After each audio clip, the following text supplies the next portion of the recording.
Dari zaman Nabi Adam alaihissalam sampai zaman Kanjeng Nabi Muhammad SAW, Allah tidak pernah sekalipun menggunakan kalimat Habib dan Habibi kecuali kepada Kanjeng Nabi Muhammad SAW. Kenapa? Karena memang hanya Allah dan Kanjeng Nabi Muhammad yang memiliki hubungan yang sangat romantis, yang sangat dekat, yang luar biasa, yang tidak dimiliki oleh para nabi dan rasul yang lain. Ini adalah panggilan mutlak dari Allah hanya pada satu orang makhluk yang dijadikan kekasihnya di antara semua kekasihnya dengan kalimat Habib. Kita lihat cucu Nabi Muhammad dipanggilnya apakah Habib atau Sayyid? Sayyidina Husain wa Sayyidina Hasan. Tiba-tiba saat ini muncul sebuah keturunan yang berasal dari kaum Samud dan kaum Ad dan maksa pengen dipanggil Habib. Oke. Masalahnya begini, dulu di Hadramut kata Habib itu hanya diberikan kepada Sayyid-Sayyid yang soleh. Asyik. Jadi kalau ada turunan Nabi nggak soleh, nggak ada yang dipanggil Habib. Iya.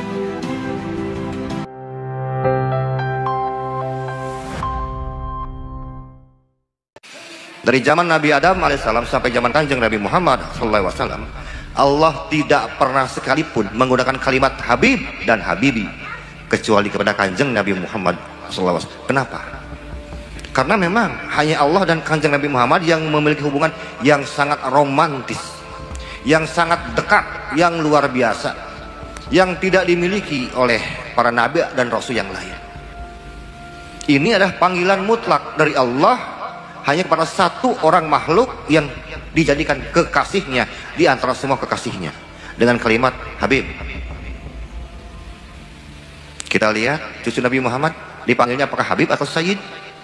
Sayyidina Husain wa Sayyidina Hasan. Tiba-tiba saat ini muncul sebuah keturunan yang berasal dari kaum Samud dan kaum Ad dan maksa pengen dipanggil Habib. Oh iya,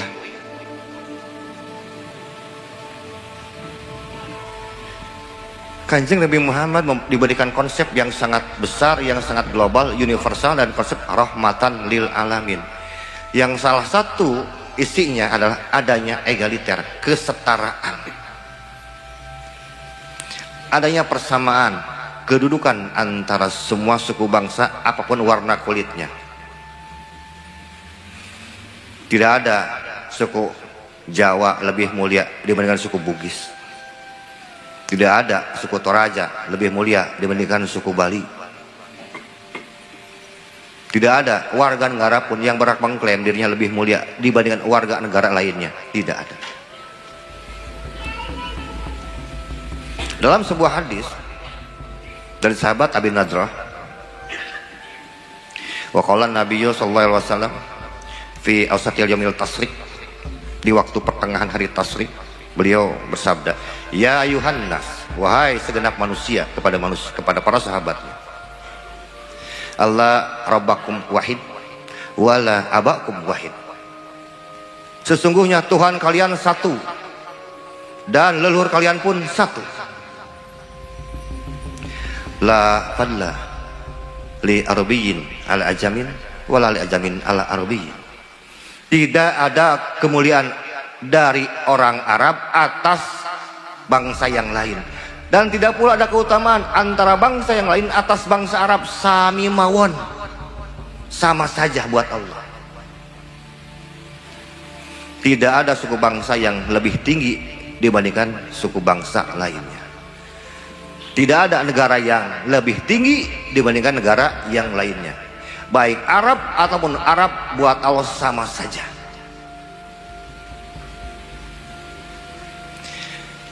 La aswada wal asfar wal asfar wal aswada. Tidak pula ada keutamaan dari orang-orang yang berkulit hitam atas orang yang berkulit merah, maksudnya benua Afrika dan benua Eropa.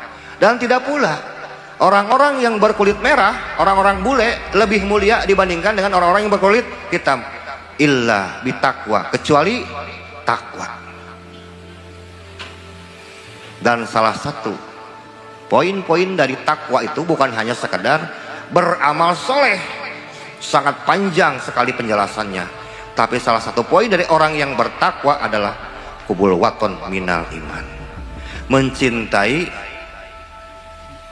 hubul waton minal iman, mencintai bangsanya negaranya sebagian daripada iman.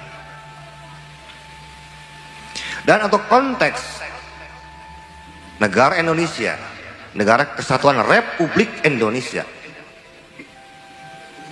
ad-dinu bila Pancasila kal jasadi bila ruh. Agama tanpa Pancasila seperti jasad tanpa ruh. Orang boleh beragama apapun di negara kita, tapi wajib berpancasila.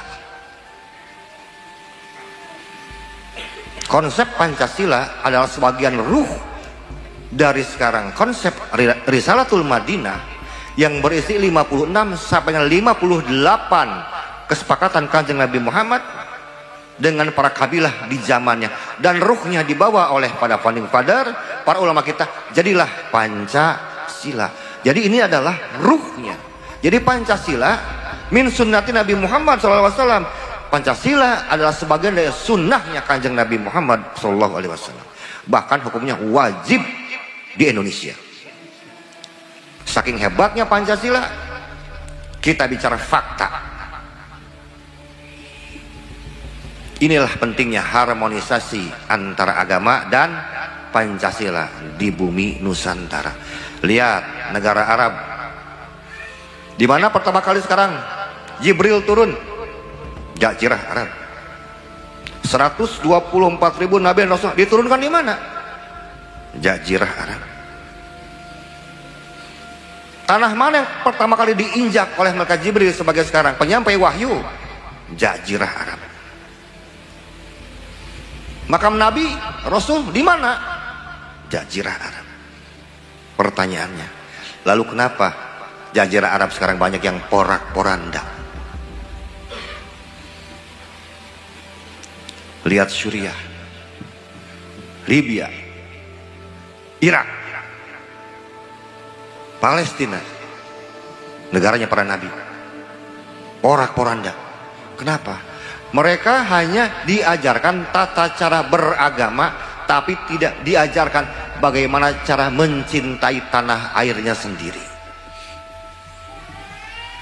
Dan inilah bukti kesaktian Pancasila hanya ada di negara Indonesia.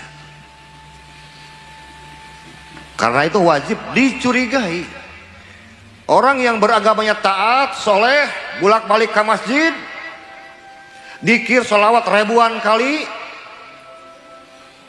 tapi anti Pancasila, tidak mau mengamalkan nilai-nilai luhur Pancasila, tidak mau hidup berbaur dengan orang-orang yang berbeda agama, berbeda suku. Hati-hati, karena Kanjeng Nabi Muhammad mengajarkan kesatuan, united. Siapapun boleh hidup bermasyarakat. Berbeda agama, berbeda suku bukan sebuah alasan untuk tidak mencintai negeri dan bangsa kita sendiri.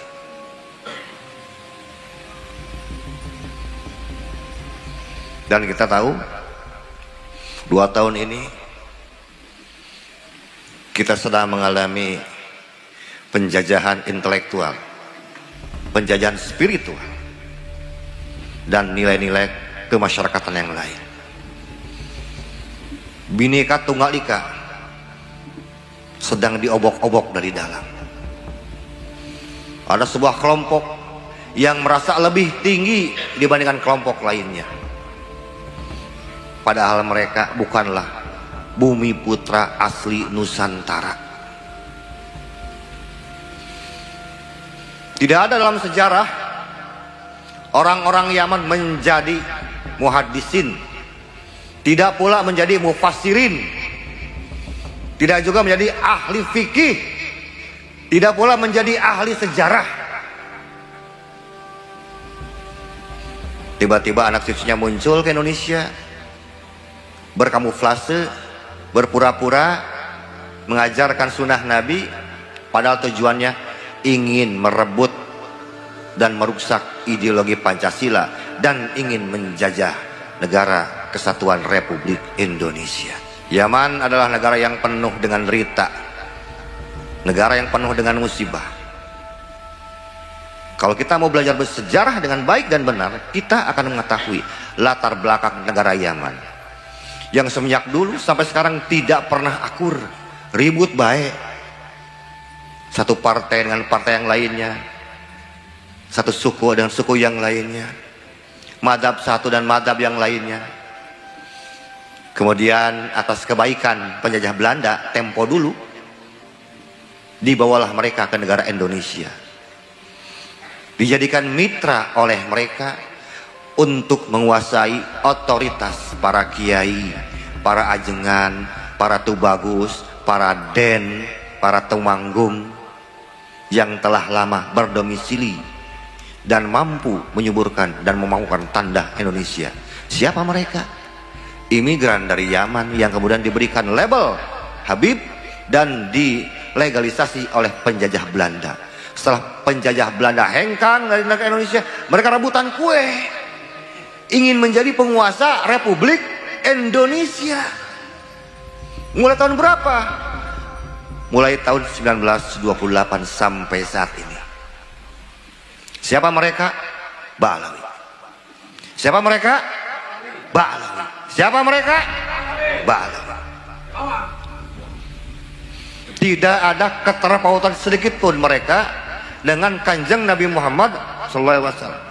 Karena berdasarkan genetika keluarga, Ba'alawi berasal dari dinasti Fatimiyun, dari dinasti Himrid,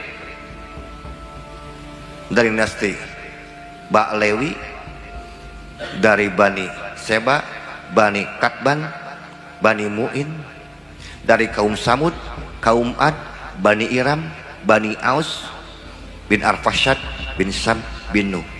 Jadi mereka itu keturunan dari kaum Ad dan kaum Samud. Tidak ada sedikit pun mereka ada keturunan dari Kanjeng Nabi Muhammad SAW. Karena itu hilangkan yang namanya husnudon. Husnudon bila hujah fahuwa batil. Persangkaan baik tanpa hujah, tanpa data otentik adalah batal, kebatilan semuanya. Kita butuh data otentik, kita butuh fakta yang nyata di lapangan.